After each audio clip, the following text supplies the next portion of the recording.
Wow, so there's still just a little bit of light left, which I really appreciate. It's been a while since I made one of these because I was suggested that, I had a lot to say, and people constantly recommend that I start discussing the things that I want to talk about. And of course, my fear is that,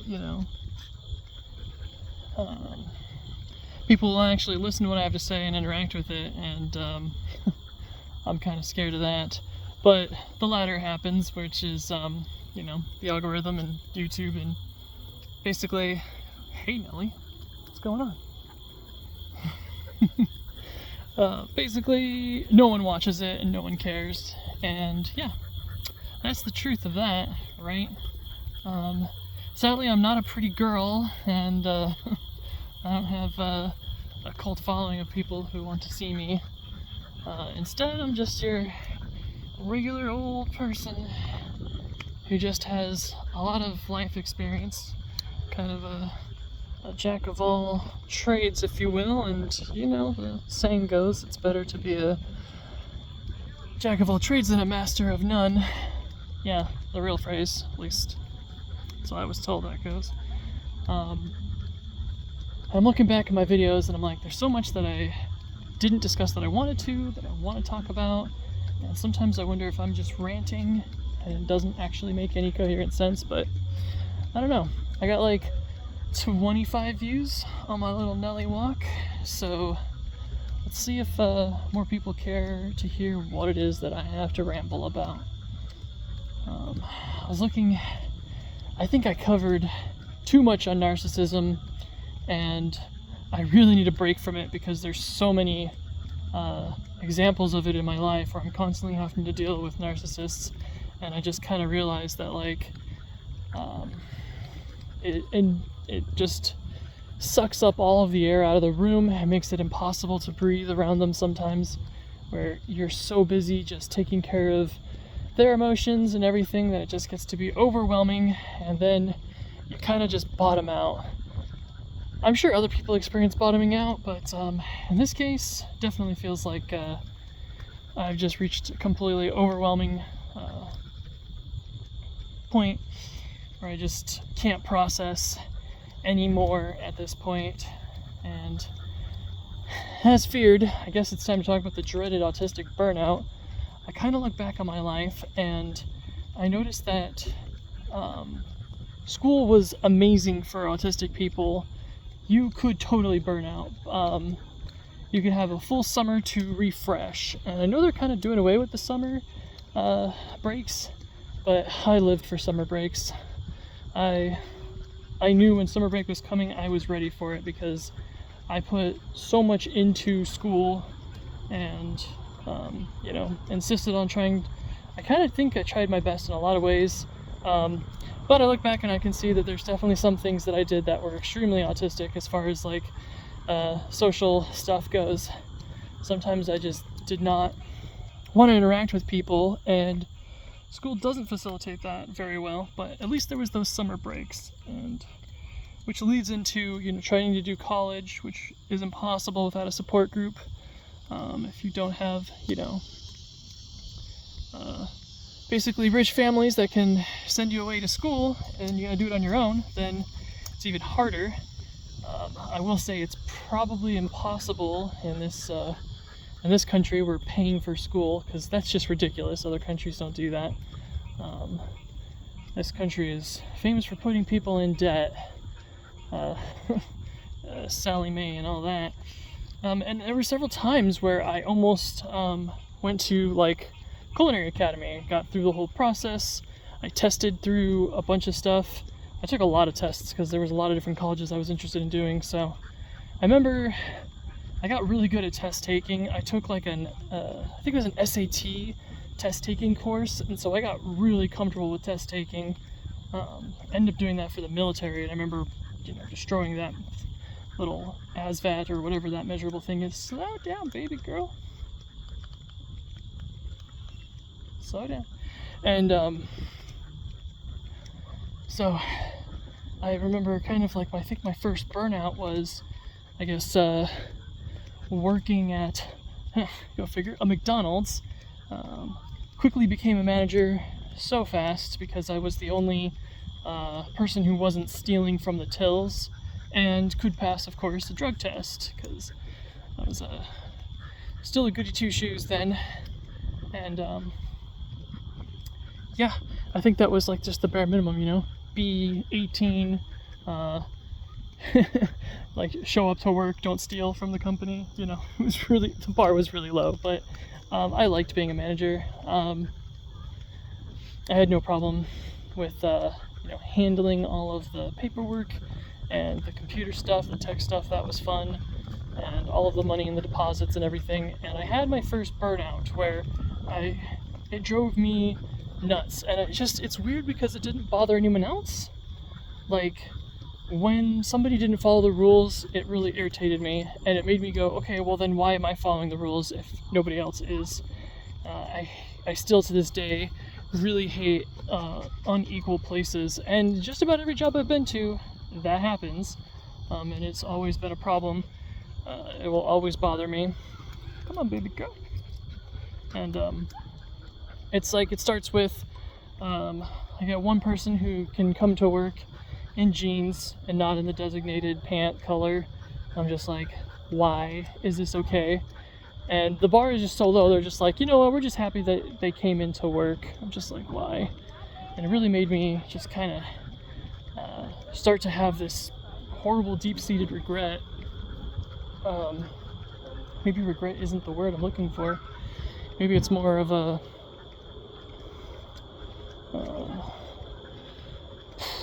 can't think of what the word is. It was just like resignation almost, just ire for why some people follow the rules and some people don't. It's just completely unfair in my opinion. And it starts out simple and it slowly works and grates on your nerves. It's like, one, I know people are stealing from the tills. I just don't get that. To me, the theft is just such a serious thing. Some people see it as such a little thing. I remember when I was like 5, I convinced myself I was going to steal a pencil from Target, and I thought that I was going to get arrested for it. I thought that crime was just completely atrocious for a 25-cent pencil. And it's funny because to me, like, the sense of justice was like, I expect people to rain down, you know, guns drawn, tasers and whatnot, arrest me for something as simple as that. And I don't know what was going on with my childhood brain where I thought that this pencil was so worth stealing. But I guess for me, I've always been held accountable for everything I do, and I swear people get away with everything. My entire life I have seen, basically, I have always been like the person who gets slapped with the responsibility at the end of the day. You know, an entire group of us kids will decide we're going to do something, and when it times to get caught, it's always somehow my idea, or I'm the one getting in trouble, and it's not. Never come up with these ideas. And yeah, for some reason, I'm always the one taking the blame. And so, seeing people steal from a till is just like, I don't know, like, you count the cash at the end of the night. I'm gonna know exactly how much is missing when a $5 bill is missing, literally just $5 exactly. It's like, I know who's on registers are assigned to people. I know you take the money, and then it's just like, oh yeah, there's nothing they can do about it, obviously. And to me, my sense of justice just kicks in, and it's so overpowering, because it's just like, it fills me with frustration and anger. I'm just like, how is it okay that they can just do that?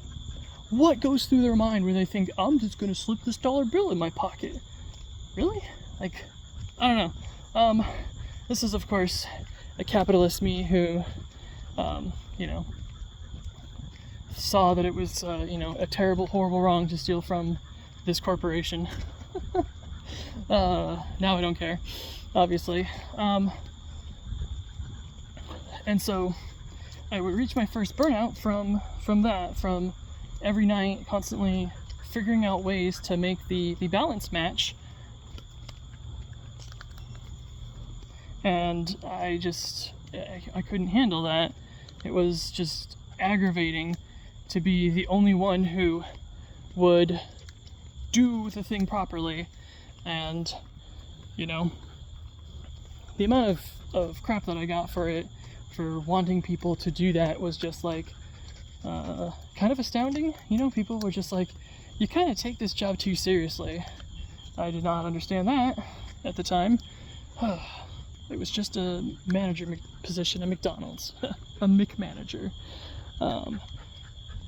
And yeah, that was like my first real job. I obviously had a bunch of jobs before that, but none of them lasted like that job did, or where I guess there was just something about me being isolated.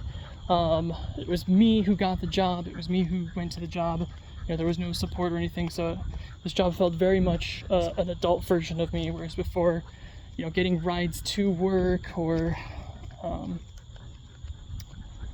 relying on other people, that kind of stuff, like this was all me. And I got burnt out. I remember talking to the owner of the company and just being like, I can't keep doing this. And felt terrible for leaving, but I needed a change. And there's other things to consider, you know, like the manager position put me into the night shift, and I thought that I liked working nights. I do. It gets a little lonely, and so that's probably why it turned out so weird, right? I ended up relying on being online at that early age. You know, early 2000s online was very strange, very weird.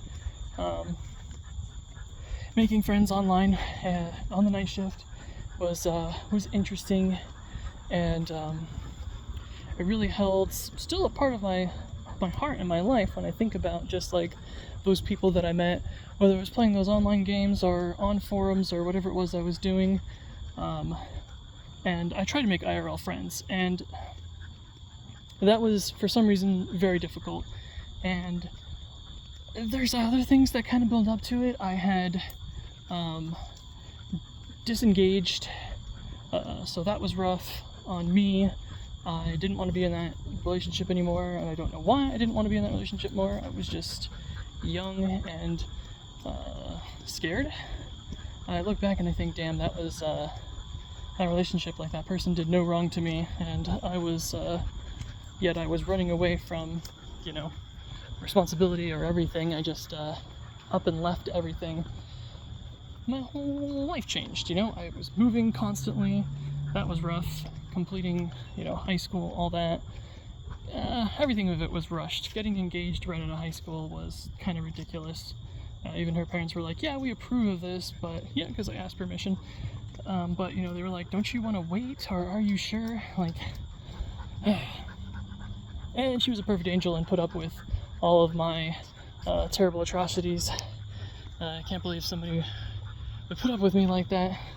So I just, my relationship went to zero, my socials went to zero, I was awake all night, and I was struggling to deal with, like, the people that I lived with would, you know, they had respect that I was working, and I was around, and they would put up with me working late nights just because of the work.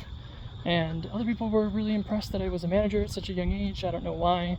I made, like, I got really fed up with other things that led to it. I was making $7.50 an hour, and the minimum wage had been increased to $7.50, and I didn't get a pay increase, so there was that.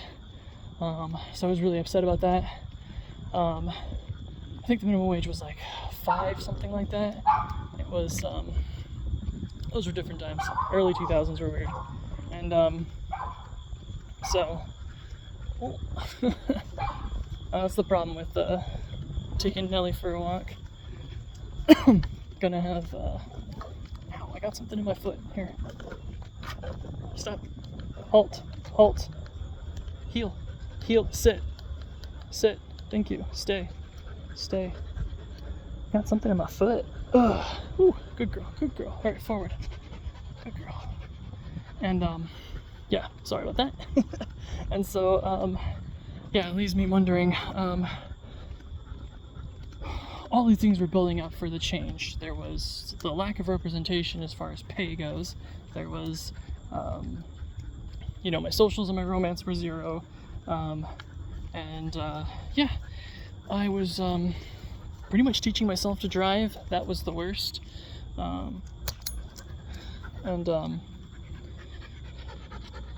Driving at night is great. It is, if you're learning to drive on your own and you have no one supporting you, night drives are amazing, because as long as you can see well at night, there is no traffic, no cars, and no problems. And as long as you're driving seriously and earnestly, it's not like you're going to get pulled over. I don't know, that was my experience.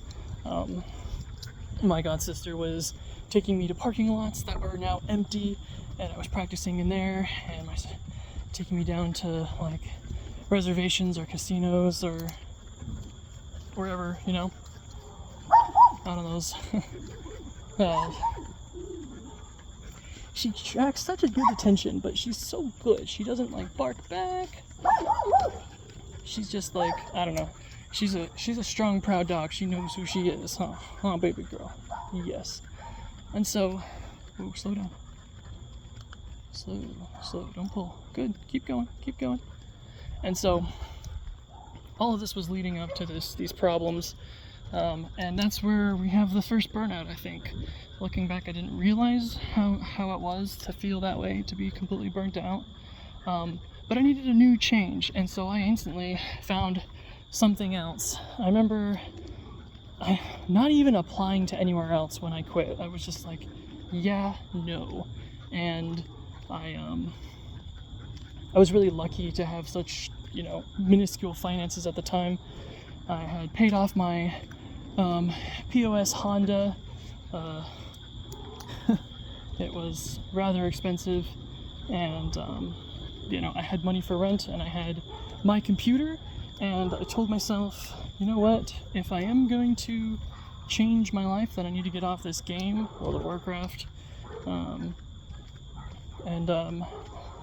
Yeah, first place someone suggested, they was like, why don't you go apply at a water park as a lifeguard? And I was like, bet. I've got so much experience in swimming. This is really super easy.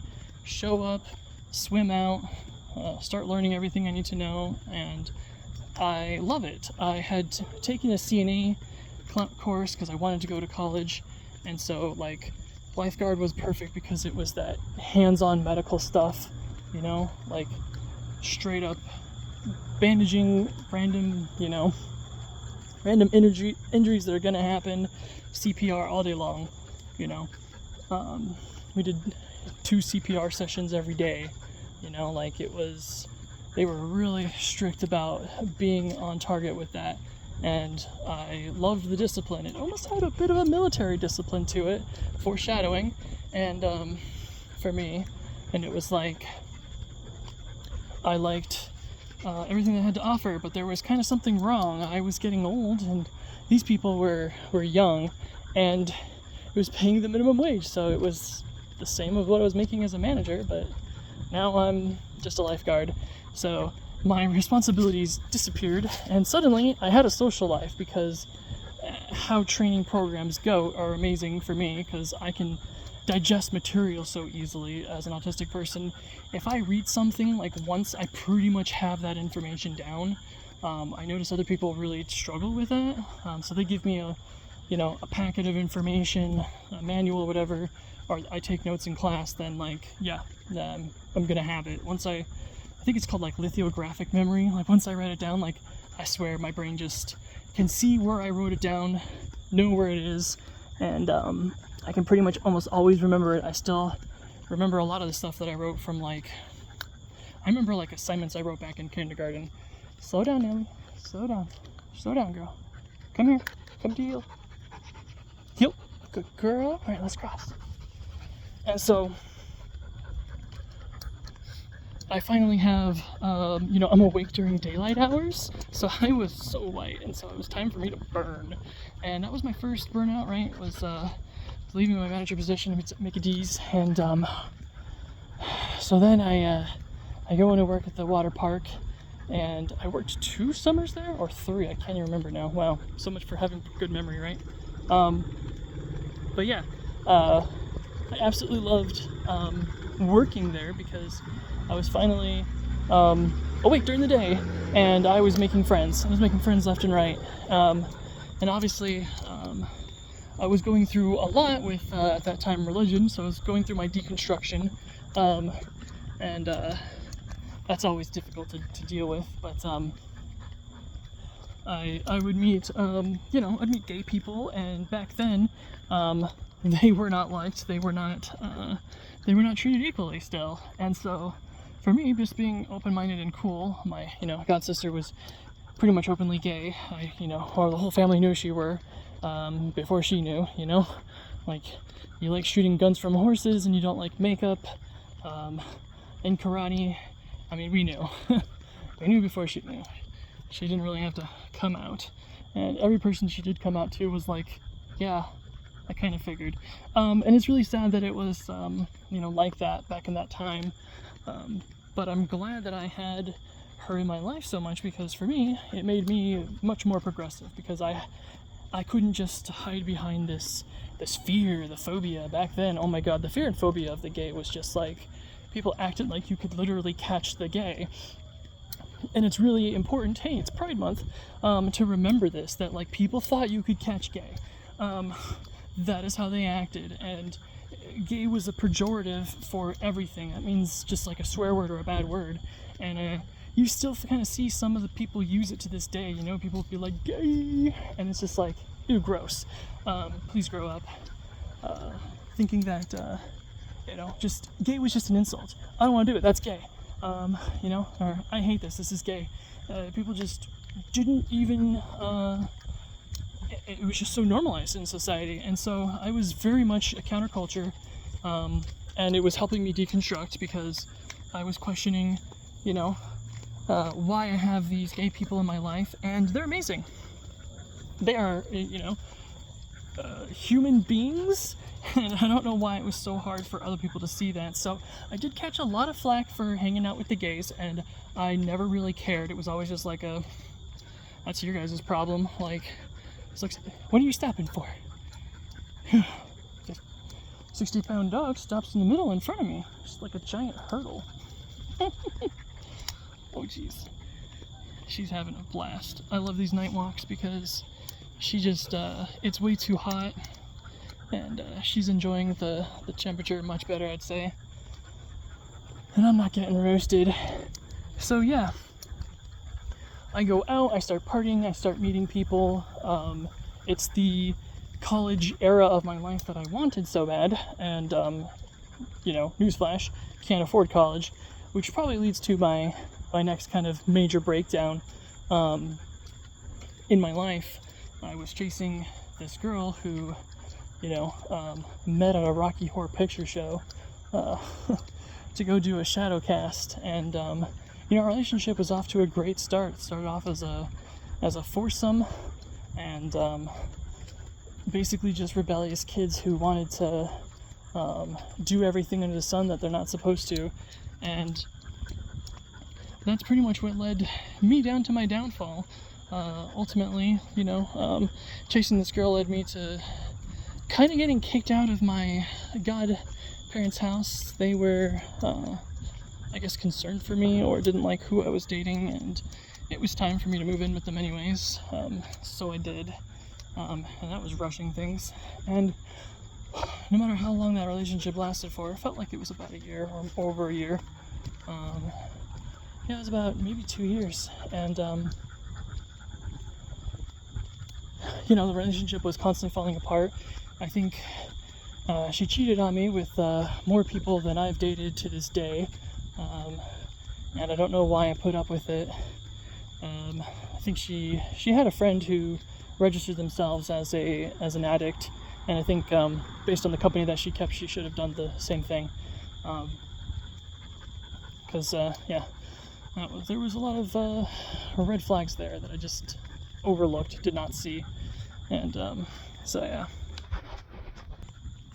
and so ultimately I end up trying to move back in with my parents, who I didn't really talk to very much, and I was trying really hard to move in with like other family, trying to get into California. California was too expensive, and I had family in California, and no one would really help me. and it just seemed kind of odd, like the way people get treated. I would watch, other cousins get this royal treatment. What is going on? What is that? Why? What are you doing, dog? She just pulled for no reason. I don't know, something important to her. What was it? What was it? What was it, dog? What was it? Whew, okay. You gonna leave whatever that was alone? You're still looking at whatever it was. Probably a squirrel or a cat or something. She's still looking back for it. Scared the crap out of me, dog. What was I talking about? My family just would not, nobody would help me, which was really weird. I remember, I think it was my dad telling my brother to, like, get an apartment, and we just looked at, like, minimum wage in early 2000s, and minimum wage would not pay for an apartment. You needed to have at least 2 people, and then, well, if you get 2 rooms, then the price goes up, and now 2 minimum wage isn't going to really cover it. My brother made good money, and I feel like he could have, but, why would he? He was saving so much money at the time, renting a bedroom, and that's ultimately what I had to do when I tried to live in California, was just rent a bedroom, because everything in there is just too expensive. It must be a cat. Down. Whew. Dog, you're killing me.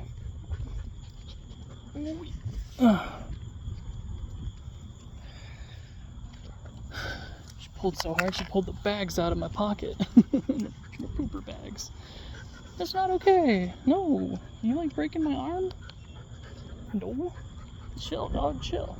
And so, I couldn't get really anybody to help me. I stayed back with my mom, broke up, went back with that girl, back and forth. And that's finally when I went back to my god sister and was like, I can't get a break. I can't afford to go to school. I can't afford to work and provide for myself. I can't keep payments on fixing a car that's falling apart. It's just a black hole. And it's just like, how does one get ahead in society? This was my deconstruction on capitalism, I believe, because I started seeing how if you don't have a good starting spawn life, then, where and how you spawn and whom you spawn to really changes your abilities in this world. There's something about, old money that, you're just dragging me, dog. You need to chill. Come here. Come back. Come here. Sit. Heel. Stop dragging me. And so, she was like, well, I always wanted to join the military. You need to join the military. Drags me down to the military, and I sign up. I enlist. I have nothing going for me. For me, at the time I was keeping it under wraps. I was like, I either need to, I need to go to rehab. I need therapy. I can't afford anything. Like, everything is failing and breaking down. But, I'm still young and I got my health, so screw it, join the military. And so she takes me down, I test out, and, like I said before, I took those testing classes. I was always pretty damn gifted, so when it came time to test for the military, I had, aced those tests. I remember finishing the tests before pretty much everybody else did. Pretty much destroyed them. Was offered military intelligence right off the bat. The only thing for me was that they said, no, you have asthma as a kid, so you can't join. That was a pain in the butt to fix. But finally, once I was trying to get into the military, did people start, I don't know, I was showing initiative, so they were showing initiative finally. Like, I needed a waiver, so I needed to see a doctor.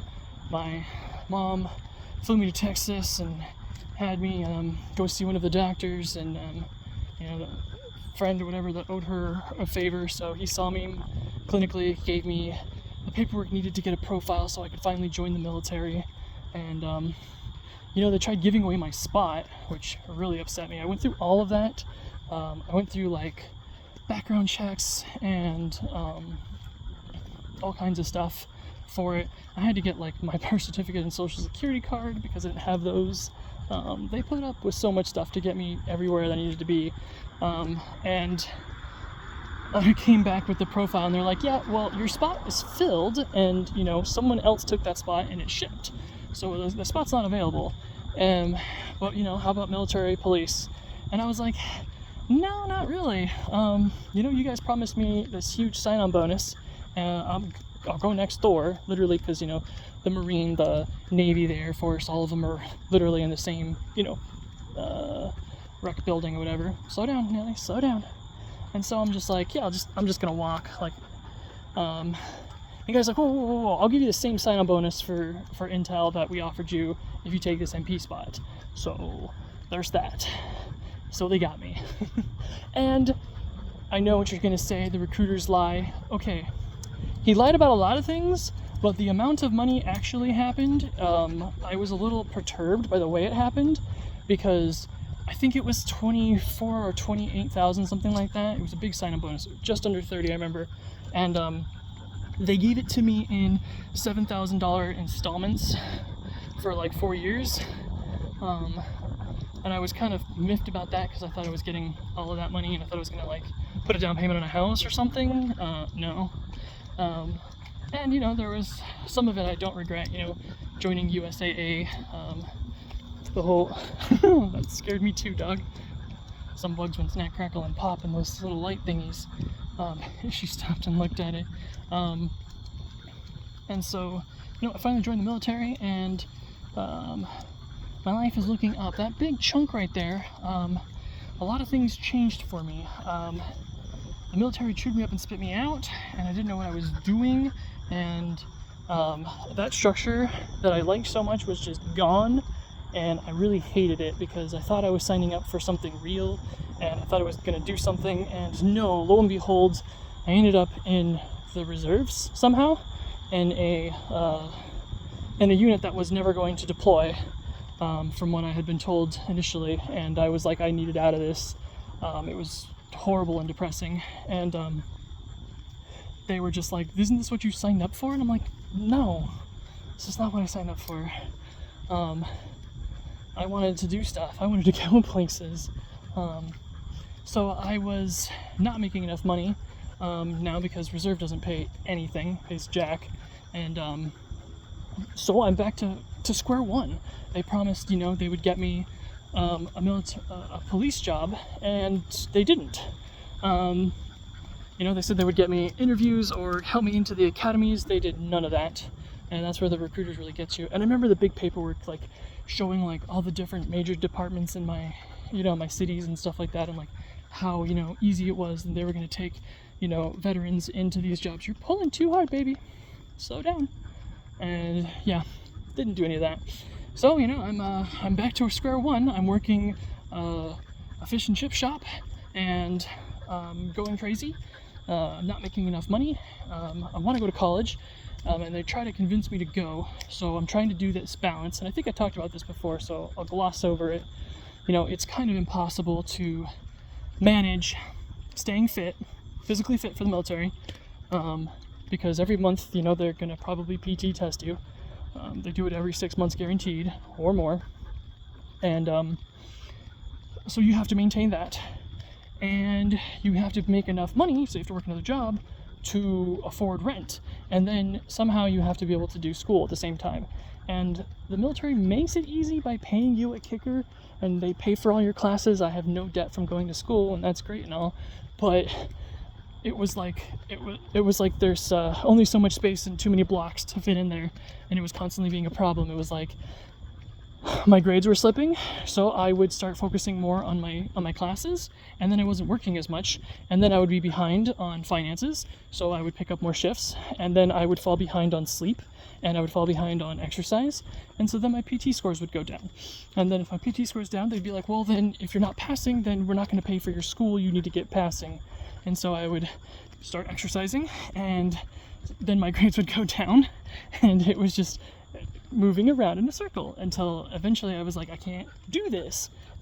How does somebody do this? Like, it's impossible to balance. It's just, I don't know. I guess other people are just stronger than that. And I didn't see a whole lot of people doing what I was doing. People who were going to school, they had mommy and daddy taking care of them. I met some soldiers who, you know, they played Call of Duty all day long. They went to school bare minimum, and they were, you know, barely passing their PT scores. That was like kind of the common thing. Yeah, soldiers who were just living at home with their parents. Pretty normal. And these are the ones who, you know, ultimately had mental health crises as well, to make it, you know, even more interesting. Are the ones who were trying to get out and whatnot. The ones who were going, who were working those jobs and trying to like get it to work, usually they had wives or children, and the children were using the school for free, or their wives were using it for free. There was a lot of strong women who really helped run our unit from a distance. They ran it when they did mobilize, because military police units really don't deploy, they mobilize. So it's usually a hardship tour. You know, it's a location where they can't go, and these women really pull together. It's pretty crazy how much they can do. And, you know, a lot of them were living off their husband's military check and going to school. And then they would get great jobs. I watched one of them, you know, go and get whatever it was that she was getting, and then she started working a great job, and they switched. He stopped working. He just did school and military. And I was just like, wow, that's what a power couple. Like, power to them for making that work. Like, that's freaking awesome. And so this leads to, you know, I think where my next autistic breakdown happens, where I have, you know, a meltdown. My first one being McDonald's manager was just too much. Then the that pre-pace where I basically was trying to work jobs and not, you know, just stay sober and not chase after girls, and that life led me to the military finally. And then I had my military breakdown where I thought everything was making sense. I was working in law enforcement finally, and you know, I was top of my game. I was a sergeant in the military, and that's when the meltdown happens, when it just, it's crazy how it just, the burnout comes and you never see the burnout coming. And I started to hate my law enforcement job after working there for 6 years. I had started about 2 years into my Army career when I finally got things working, and it was so hard. And I was really lucky that I had someone supporting me at the time. Not financially, but at least, you know, socially and romantically. Because it was some dark times, traveling, being away from your family, like, you know, like, even when you're working those law enforcement jobs, those reserve jobs, when they kick in and they make you go do something for a couple months, it really upends your life. I think being active would have been so much easier. Not to say that active duty isn't easy, but I'm just saying that the fact that when you're in reserve, you have to manage double lives, and when you are active duty, you don't have a double life to manage. You're always getting paid. You're always, you know, you're always able to either come back to the ones you love, or you're, you know, you're on your tours and you come back, whatever that happens. But you're not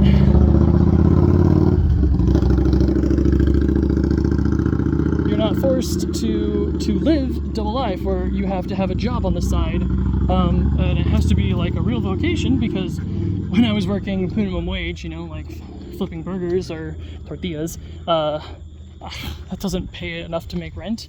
It makes your job miserable, and, you know, people are just like, what is this soldier doing working here, you know? Like, I remember getting hated on for coming in on the weekends, still in uniform, because it's not like you can just change out of a uniform, and need to check the schedule, and they would just get so upset that it's like, you can't be in a military uniform back here, you can't come in the store like this. And I was just like, yeah, why not? Like, why are you making up this ridiculous rule? Once again, I can't stand when people make up baloney rules like that. And so I think I've had those 3 major burnouts in my life, and I completely burnt out. I couldn't stand working in law enforcement anymore. I absolutely detested it. Thunder. I couldn't stand how they were being treated. The inmates were being abused, basically.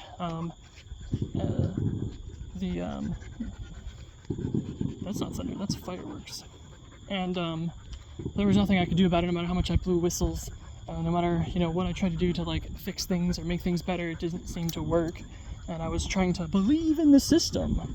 And I finally, not to be too political, but once I saw Trump get into office, I was like, yeah, this man's a madman. I can't, you know, stand the thought of where this is all going to go. You know, how am I going to be in a military under this kind of rule? Everything kind of just collided all at once. The burnout was coming. I couldn't handle it anymore, and I ended up quitting. Oh, what is that? No, bad. That's not good. You can't just... I know you see squirrel and you want to chase, but you're attached to me. I know. Yeah, you're attached to me. That doesn't work. She is so excited. You're still looking at it. Leave it. Ignore it. Good girl. Ignore it. And so, I literally can't handle the workload. It was something that I could before, you know, like when I first start, it's not a problem. And I remember seeing somebody posting some autistic content earlier about, you know, like, hey, I'm going to be your best employee for the first 6 months, but then I'm going to realize and learn that you don't treat everyone fairly, that some people do a lot of work and some people do no work, and we're all getting paid roughly the same, you know, we're all the same position, and yet, you know, this kind of stuff happens. Things like people wear or don't wear the uniform properly, and I learned real quickly in law enforcement about how there were quote-unquote good cops and bad cops, and I was really disturbed that there was basically people who were just high up with the chevrons, and they could just do whatever they wanted and get away with whatever they wanted, and they were always looking to crack down on somebody. And I remember being in charge of at one point the entire institution, and when something went wrong on another shift, I got blamed for it. And I was just like, okay, because the person on another shift who's in charge of the institute has, you know, seniority on me, they can just shift blame and be like, nah, blame's on you. Okay, cool. Made me really hate that place. God, affirmative corruption. And so keep going, baby girl, keep going. And so somewhere between not trusting the military anymore, you know, I'd said I was part of DARNS, which was the duty appointed retention NCO. So basically I was a sergeant for handling retention, and I saw my paperwork come down where they were just like, you know, hey, it's time for this sergeant to re-up. And I just take the paperwork and I would just be like, yep, talked to them, signed it, and then moved it on up. And the sergeant who was in charge of that, you know, never did any of the paperwork, had us do everything. And so they never even knew that my time was coming up until my time was literally up. My last day, I said, hey, by the way, I ATS today, this is my last day. And they were just looking at me like, what? And I was like, love you guys, bye. I won't be back. And of course I had to be back because you're never done. You're never done with them. There were silly things like my equipment was missing, and I'm like, it's not missing. I returned everything. And I like tell them like, look, I didn't keep a darn thing. I don't want anything. Like my ACH is missing. I'm like, no. Soldiers borrowed my ACH. It'll show back up. I'm not taking any of this stuff with me. You know. I returned all of my stuff, and then some. I had some extra stuff too from over the years, just people losing things and me not knowing whose it was. And you know, people are always, when you're in charge of a unit, people need stuff all the time. I would have soldiers come up to me and be like, hey, I don't have a belt. And they'll be like, I got you. I got extras. You know, let me see if I got one that's gonna fit you. You know, have like a size 42 waist for a soldier who's got like, you know, a trim fit 30 waist, you know, and you just look at me like, there's a lot of slack. I'm like, yeah, I know. Tuck it in and, you know, return it to me when you're done. Hope you find your belt, and if not, you know, you can, if you need to buy it off me or whatever, we'll get some trimmers and we'll cut that short. it was, it just became to the point where it's like, I just planned my way out. What'd you get? What'd you get? What'd you get? Just dive bombs. Just dive bombs. You're so attacking. What's going on? And, so yeah, I pretty much planned my exit for that. And, on my day off, I came back to my job, and I turned in my badge and my vest and all my, turned in basically my everything. And, I said, yeah, I'm done. And I remember the guy who was working at the gate was just like, congratulations. He was just so happy for me. He was like, you're making the right choice. Like, proud of you for leaving. And there was this big group of friends who all like congratulated themselves for leaving that place, because that place was just such a heck hole. It's really sad that that's, how things turned out. And I finally, I had to refigure out what I was doing with my life. That after that burnout was so difficult, financially for my family at the time, because we went from a single income, a double income to a single income, and that made the person show, I guess, their true colors when they were in charge of finances. And I remember being upset about them not wanting to buy me beer, and I had a lot to learn because I'm sober now, and I love being sober. What are they exploding? Anyways, and so there's a lot of things that I look back and go, okay, a lot of things I could have learned from that I really just didn't. I loved being a stay-at-home parent. I made all of my baby sauces from scratch. I read to them multiple times a day with all the voices, all the characters, made sure that they were getting amazing education, and of course, they're top of their class, and took them to a park every single day. That kid wanted to climb, and so we pushed him to climb, and he was playing on jungle gyms, and people thought he was 5 and he was 3, that kind of stuff. And I remember seeing some interesting things, like he would take rocks and line them up and put them in a row, and there's signs, I would say, signs that I didn't see, but for me, I believe that let's get away from the sprinklers, baby. Yeah, your beautiful coat's gonna get ruined. She does not like to get wet. She's a little bit of a priss. I like it. She's like, I'm too pretty to get wet. And so, that burnout took me out, made me so that I felt, completely useless. I was writing a lot. I've always had, I love teaching, I love writing, and so I do a lot of scripts and other stuff like that. And I just was determined to do something or to get somewhere. And then finally I got that job that I wanted so bad, my dream job from my family. Nepotism knocked on my door, came calling, and I ran for it. And I worked there for, 6 years, working, an executive engineering position, and it was everything that I wanted. Keep going, girl. It was everything that I wanted. And then the burnout comes, and it's they don't treat everyone the same way, and I start, generating 2 different hostile work environments, against my boss and against HR, which is not where you want to be, where I'm documenting all of the stuff that they're doing and saying, and especially not doing, because a lot of it is just, with HR lying, repetitively caught her lying, and I had no support. It was killing me. I was constantly autistic people absolutely hate when there's not equality, and I remember sit down and being told, hey, you didn't say good morning to these people when you came in, so we're gonna reprimand you. And I was livid. I was so pissed. I was like, okay, so let me get this straight.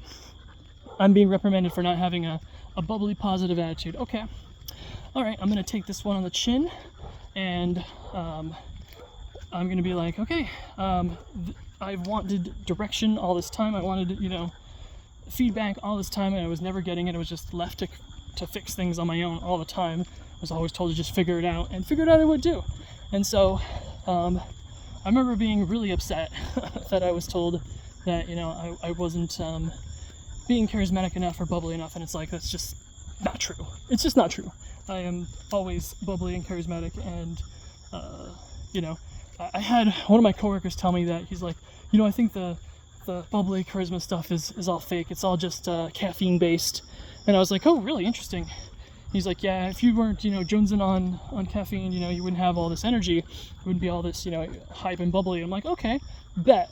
And then I think it was like a couple months down the line, I was like, so what do you think of my energy levels? And he's like, oh man, what do you mean? Like, I haven't seen any changes. And I was like, yeah, but I quit caffeine. So what do you got for me?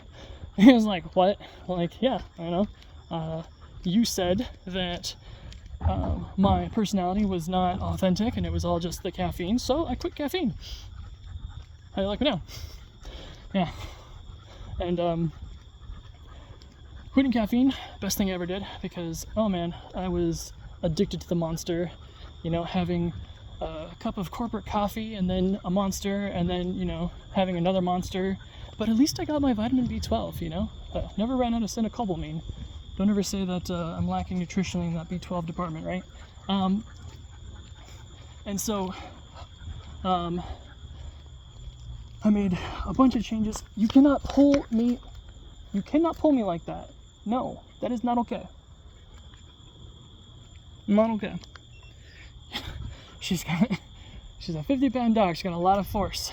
Just like rockets me across, like literally gets me to come off the ground. Oh, jeez. Too strong, dog. Whew. So yeah, I like these night walks, except for all the critters seem to come out, and she goes crazy for the critters. During the day, they're all hiding or something. I don't know what. But yeah, I've never had her jump this much for things, and it's like, she is a heavy dog. My wrists are killing me. She is pulling so hard. No, baby girl. Oh. And so yeah, of course, you know, this HR lady has no problem lying whenever it suits her, and I would catch her on it all the time, and I would get no support on it. They'd just be like, just deal with it, and I'd just be like, well, wait, like, you're okay with her lying. You would not be okay if I was lying. You're okay with her having a negative attitude, but not me. I get reprimanded for it. Like, what on God's green earth is going on here? And I'm constantly having to take her workload, which was just ridiculous. She was sick all the time or out all the time, and when she was gone, I would have to do her job. And there was a lot of like gross hesitation. Like, she was terrified of me creeping on her workload, because, you know, if I know how to do her job, then like I would take her place, and I don't have that in me. But it was clear that that's how the way she saw it, that she wanted to take my position, and I was like, you don't want to do my position, like.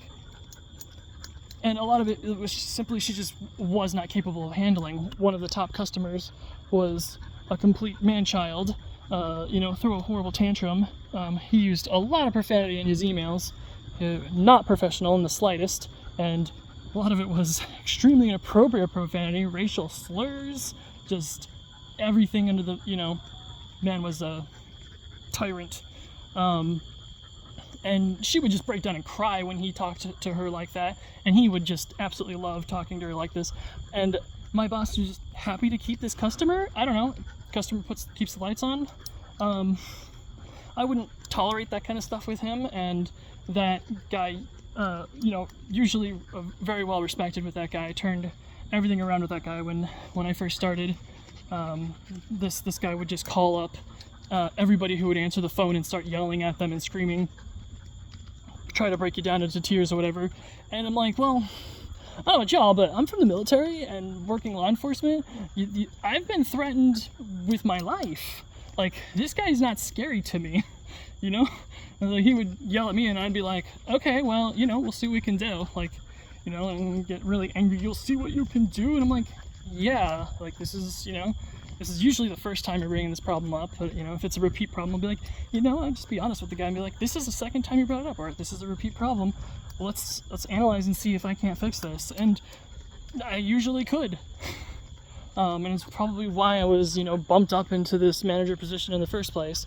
I had no problem handling the number one customer kind of thing.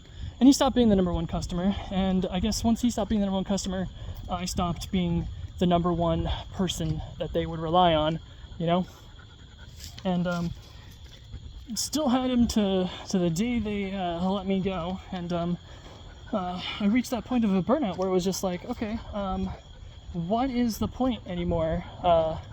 I don't feel like I'm really doing anything productive. I don't feel like I'm making a difference. And when I signed up for this position, I wanted to travel, and I was denied travel. I wanted to do sales. I wanted to talk to other customers, and instead I was forced into staying inside the factory and the lab and the office. And I pretty much just managed those things, and it started to drive me nuts because I wanted something different. And after them firing my crew, my constantly having to change how production was done. So we went from having a well-geared, well-ironed team, a crew of people that survived the previous company. So they had, years of experience to do these products, hardworking people. And I was bilingual, so I was communicating with them. And then they would just let go of that entire team during COVID, just cut them off. And they would say, well, you don't understand how business works, just screw these people, basically. And as I've said before, all these people, would usually stay in contact with me, except for the youngest kid. He did not take it well, and I don't blame him. I was hoping they would keep him on, because I wanted more help around the office, and that kid was smart and gifted, and he really knew what was going on. It's just such a waste for them to try to outsource things to China, and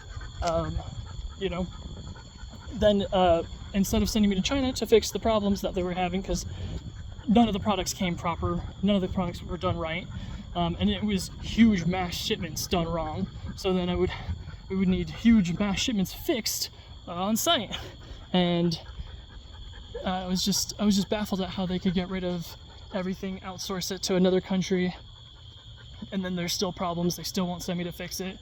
So yeah, I think maybe me constantly having problems with them, how they handle situations, just almost as if I was dealing with a narcissist, and they just, every time you point out, hey, what you're doing is wrong, and here's what could be done better, instead of listening and agreeing, it's fighting and teeth gnashing and dragging your feet.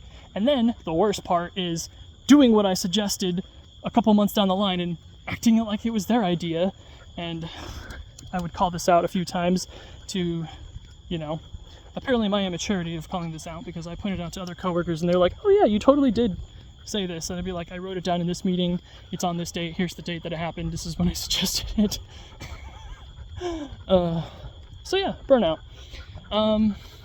So wow, I've had a lot of burnouts, from fast food burnout to military burnout to life crisis burnout to corporate burnout. And yeah, divulging all of these autistic burnouts is crazy, to think and look back and kind of compile it all in my life and just think about like, what went wrong. Man, so much went wrong, right? My life was crazy, and I've been living in a world where my autistic needs were not being met, like, ever. I didn't even know I was autistic, which is something really hard to deal with.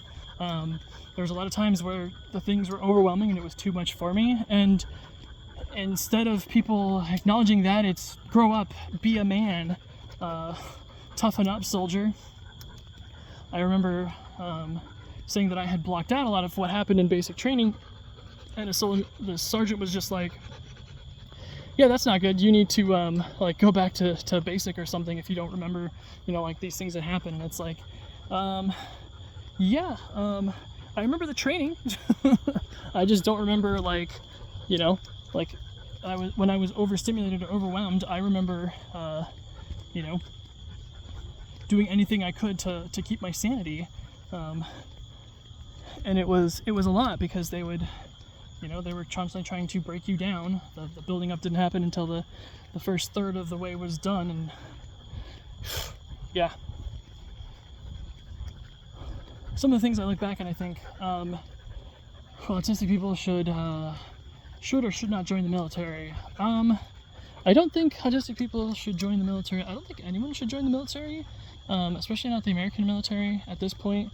A lot of my qualms is like what it stands for and what they go to war for. You know, I watched really important honored members, you know, get blasted for doing the right thing, and anytime they say, hey, this is like an unlawful order, like I literally get trained on what is a lawful and unlawful order is, and these people get canned, and then you find out about it on the news and you're just like, what is going on? So I would say that the military tells you not to obey unlawful orders, and yet they will punish you when you do what they told you to do, right? So I lacking in any faith in them to do what they say they're going to do. And so if you're an autistic person, you have a large sense of justice, you'll see things that are war crimes. You'll see things that are just inappropriate misconduct, and you'll want to do what's right and report on that, and you get trained to report on that, and then when you do that, you get blackballed, you get blacklisted, you know, and I think people are going to say, you know, oh, well, then you were never, you know, really meant to be. And it's like, the whole training manifesto, you know, like when these people mess up, the first thing that's said is, oh, they need more training. And I'm over here going, I got the training. I did what I was supposed to do. I did what I was supposed to do 90% of the time, if not more.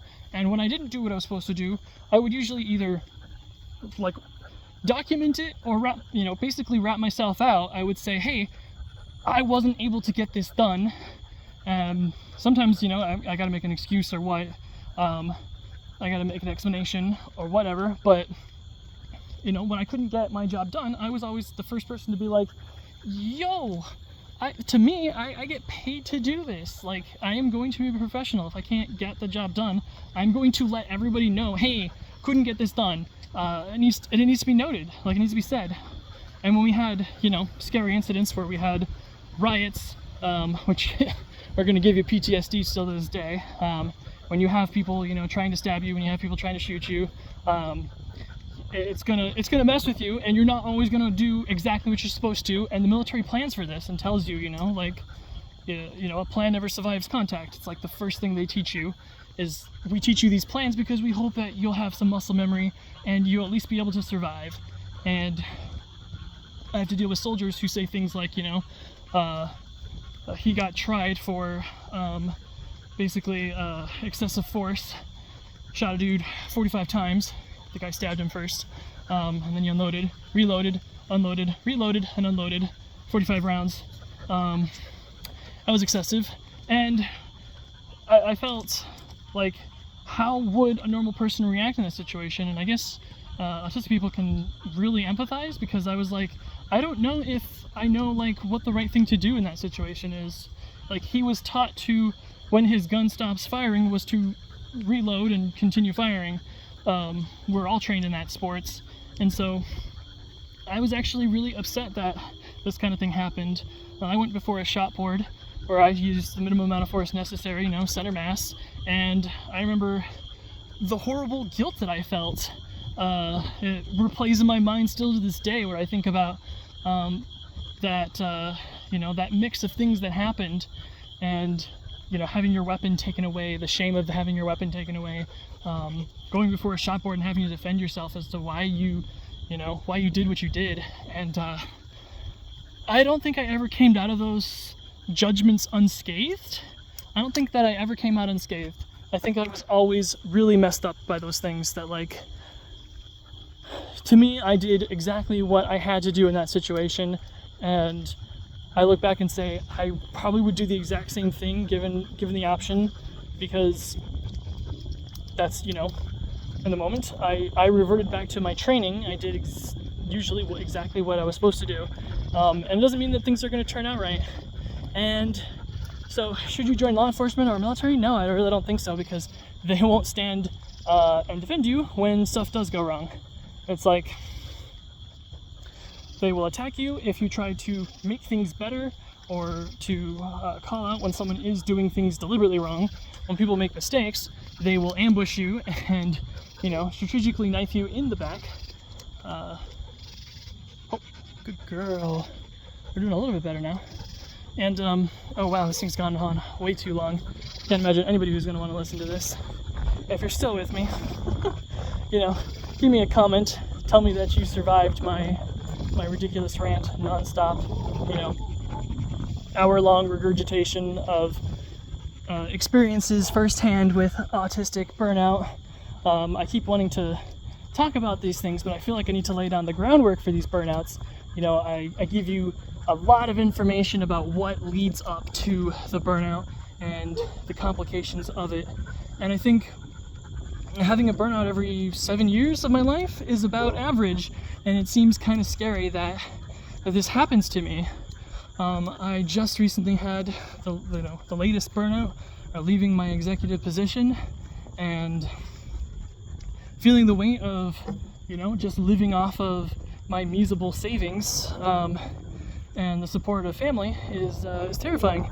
I have no income, and it feels like the problem with a burnout is that you can revert back to like what feels like square one. If I didn't have my wife and her support, I would feel completely utterly lost, and I still feel completely utterly lost as is anyways. A burnout is real and it's terrible, and it makes for having jobs in this strange fascist form of capitalism very impossible, because I look at Autistic families, exes, those who still have, they stay at these jobs for 10 years and they're just fine, completely content and happy with what they do, and I'm so jealous because it's like, why can't that be me? Why can that not be me? Why do I have to experience this burnout? And is there a way to survive a burnout and keep your whatever, because a lot of time the burnout just gets worse and worse, and you end up unable to keep said job, unable to keep your your house, your life, your car, your relationships, whatever it may be. I had to cut out a lot of friend groups because of it, when I had my second burnout, because I was partying and doing all of the illicit things that you're not supposed to do and living that lifestyle. And joining the military made me wake up and go, I need to not do these things, because these things got me in so much trouble in the first place. And it was hard to lose all your friends, because your friends are like, hey, let's go do the fun thing, and I'm like, yeah, no, I don't do that anymore. Can we do something else? And it's like, no, they really can't. So careful who your friends are. If you find yourself hanging around people who are constantly bringing you down, you probably need to cut them out. I don't know if this is practical advice or not, but oh, it's windy.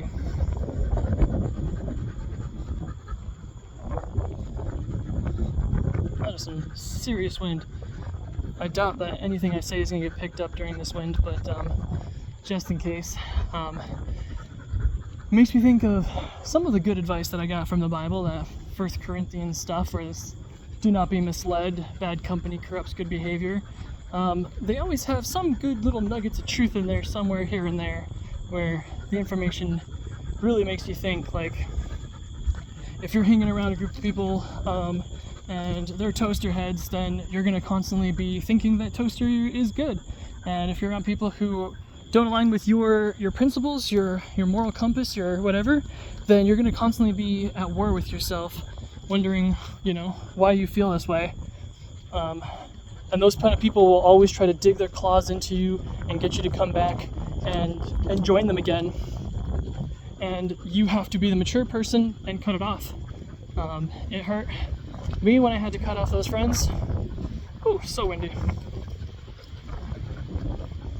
But ultimately, I think I did the right thing. I think they were holding me back. And in the end, it didn't even matter. At least now I can say that being sober, caffeine-free, being no more alcohol. I think that was the best things that I could say. Like at the end of the day, like where I came out on top finally.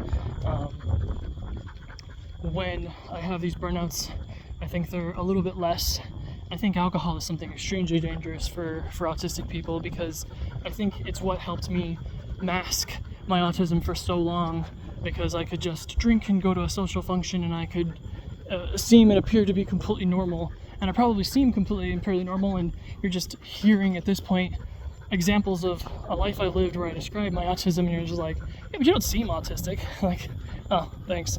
I very much am, and I've lived an entire life of masking, with a large chunk of it being, CPTSD,